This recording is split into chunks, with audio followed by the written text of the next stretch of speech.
In this video, we have to work on the checkout page. Right here, we have all of the details, and if we want to place an order, what should happen? When we will be calling place order, we will actually pass a message that will be picked up with our order microservice. Now, this message will be an asynchronous communication.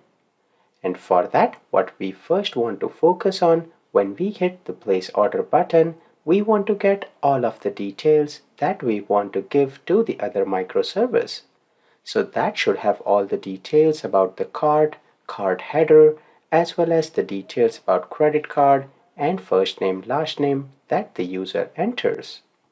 So that method we will have to create inside the card controller. So let me close everything here. We will open the card controller, not of the web project, but of the shopping cart API. We have the cart API. Right here, we will be creating a new method. Let me minimize everything else here.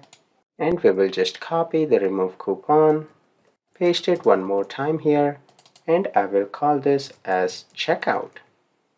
I will call the method as checkout. And then we need to think about what will be the object that we will receive here. We have to define what exactly this will be, because based on that we'll be passing that from our main project. So if we go to Solution Explorer, we have the card header DTO right here. But in here we do not have all the properties. We want many more properties. And the important thing that you should remember is that model we will not be storing in a database or calling an API. We will be sending a message somewhere in our message bus. So for that, what we will do is inside our shopping cart API, we will right click, add a new folder. You can do this inside the models as well, but since this is a message that will be passing, I added that inside the messages folder. Here we will be creating a new class, and I will call this checkout header DTO. Now the message that we will pass here, most of them will contain all of the order header detail that is present inside Mango Web. So in Mango Web, we have the cart header DTO.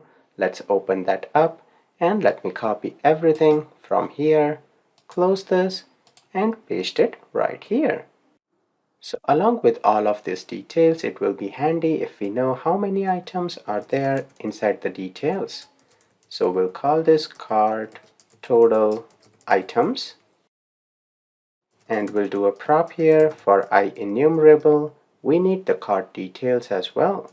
So that we already have in a DTO. So we will use the cart details DTO. And we will call this as cart details. So this will be a summarized message that we will pass somewhere in the cloud you can think of. And once the message is there, we will notify our order service that, hey, there is a request for a new order. So order service will go and pick that message from there, and it will process the order. That is the big picture, but we'll do that one thing at a time. So right now we have created a message object that we will populate when we hit that checkout button. And this message needs to be populated inside the checkout API endpoint. Let's do that in the next video.